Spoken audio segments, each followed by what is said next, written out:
Thank you for the opportunity for me to present my article today. The title is Social Innovation for Sustainable Refugee Management. I have 5 things to talk today and I hope I can finish it in a given time. Let's have a look at the research background. The refugee has become a phenomenon today, not only in Indonesia but also in the world. Aceh province has received nearly 400 Rohingya refugees last month. It seems less attention was given to the refugee issue, and the total number of refugee population in Indonesia today is nearly 14,000. Those refugees are placed in temporary accommodation and they don't have any rights to work. The existence of refugees in Indonesia actually creates a burden for local government and central government. For example, the government has to provide financial support in relation to helping refugees to stay temporarily in the country. In addition to that, refugees also create disturbance to local people. For example, last year we saw on the television or media that hundreds of refugees came to the UNHCR office in Jakarta to ask for resettlement to third countries. So how the state and the UNHCR face to this problem? Indonesia is not a party of Convention of Refugees 1951. Therefore, all the management of refugees are carried out by the UNHCR. However, the country has Presidential Regulation 125 in 2016 to involve relevant stakeholders at local levels to help and protect the arrivals of refugees through providing temporary accommodation in collaboration with the UNHCR. The UNHCR itself also has to deal with a challenge. On one side, there is an increasing necessity for resettlement.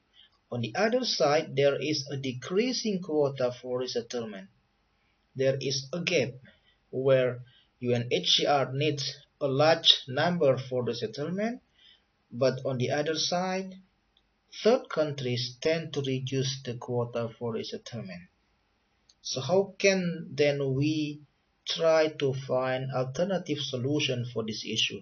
This is my research gap actually. I will try to propose social innovation in humanity and certainty. I will look at the private involvement in collaboration with states and the UNHCR through corporate social responsibility funding programs or CSR. Capacity building will be example of a private involvement through CSR program, and it has been shown in Germany where several TNCs participate in market intervention to provide capacity building, skills development and training for refugees. Therefore, I have 3 purposes of this research: to analyze the social problems and challenges in Indonesia, to explore the limitation of the UNHCR in refugee resettlement, and to explore the role of private sectors in sustainable refugee management. Let's have a look at the literature review. Migrant and refugees are quite different. Although refugee is part of migrant, but migrant are people who engage with remunerated activity in a state where they are not national of that countries. Refugees, on the other hand, is a person who fears of being persecuted because of race, religion, nationality, political view, outside of the country of his or her nationality, or even not having a nationality. So in this research, I'm going to focus on the refugee issue. Heading to sustainable refugee management, some authors address the terminology as harmonizing local refugee policies, and also resettlement is viewed as part of sustainable refugee management. In this research, I took the terminology from the Italian Cooperation for International Development, or ICID, in 2017, where they published a report on sustainable migration management. I will look at two specific things: market intervention and education and training or skill development for refugees. What is the social innovation involved in this refugee issue? Firstly, I will look at the refugee as human, because social innovation, although it is very debatable a definition, it is also a new approach, an idea that provides effects on social interaction to enhance human well-being. For businesses and private sectors, social innovation also part of the values to be given to community. Even in the European Union, social innovation is defined as empower people and drive change. Therefore, I'm going to focus the social innovation issue in my research to refer to humanity and certainty of the future of refugees. The involvement of private sectors actually has been stated by some authors. Horowitz in 2016 addressed that business can contribute to refugees issue through training and skills. Australia has worked with private sectors to provide business flows for migrants. The experience of companies has been shown in Germany, where those companies participate and step in the integration with local people. The ILO also has a joint action plan with the UNHCR to advance labor mobility pathway for refugees. So social innovation and private sector's involvement is very important in uh, trying to find alternative solution for sustainable refugee management. This is the UNHCR and ILO partnership, where the UNHCR has issued a 5-year global education strategy that focuses on self-reliance of refugees through non-formal and skilled training. I will look at the uh, involvement of private sectors to support this non-formal and skilled training from their CSR fundings. What about the research methodology? Because I'm looking at the phenomenon of the refugees, I tend to use the qualitative approach through exploratory study. In the data collection, I have divided uh, three specific levels of uh, institutions to be surveyed and to be taken into consideration for my field work. Here is the summary of the research methodology. I have global actors, which are UNHCR and ILO representative office in Jakarta, to understand the current management of refugees and the opportunity for refugees to have a work, not in Indonesia, but also to be uh, proposed to uh, companies outside Indonesia. At the regional level, I choose the EU representative office in Jakarta to learn how actually the members of the EU manage the arrival of.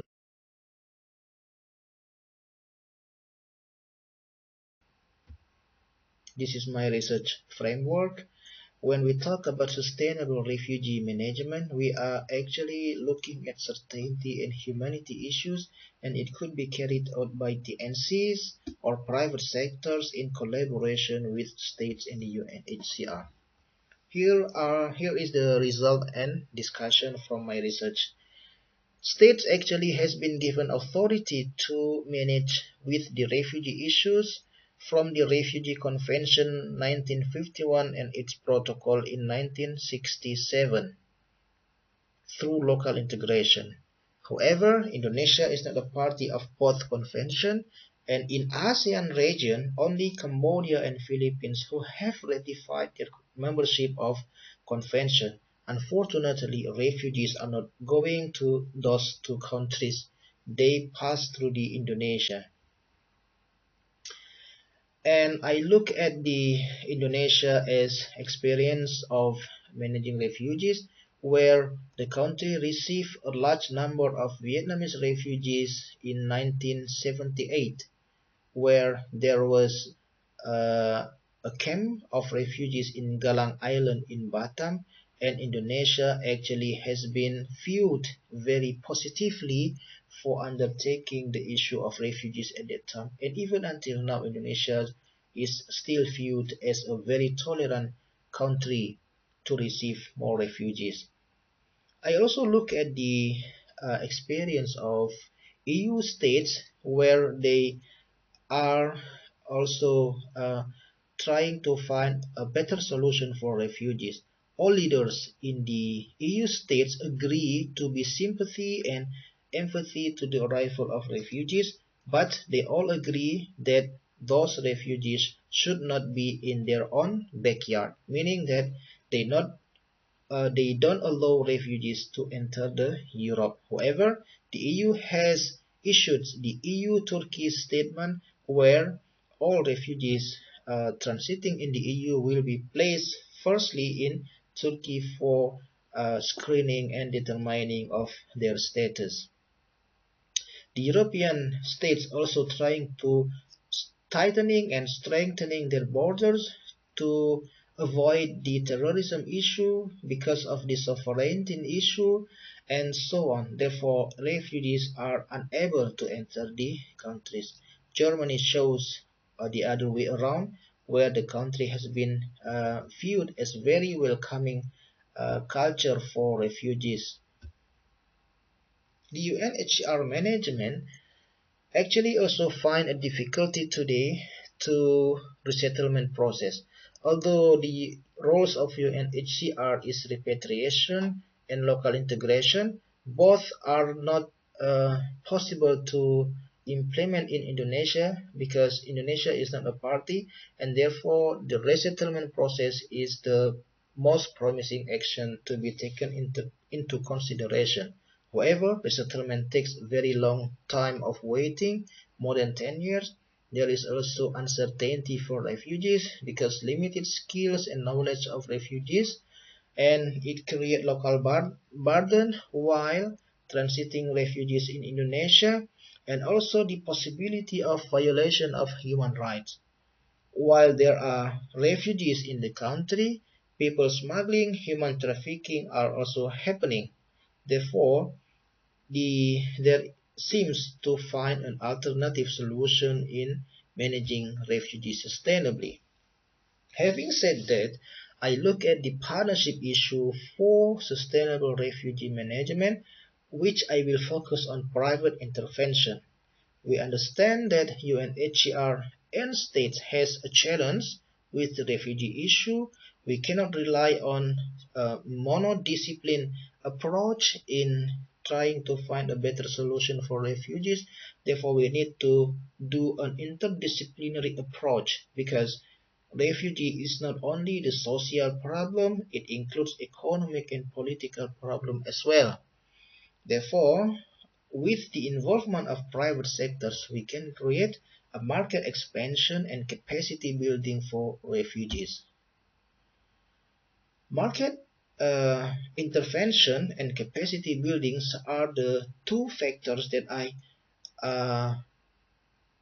address in my research to be part of the humanity and certainty for the future of refugees.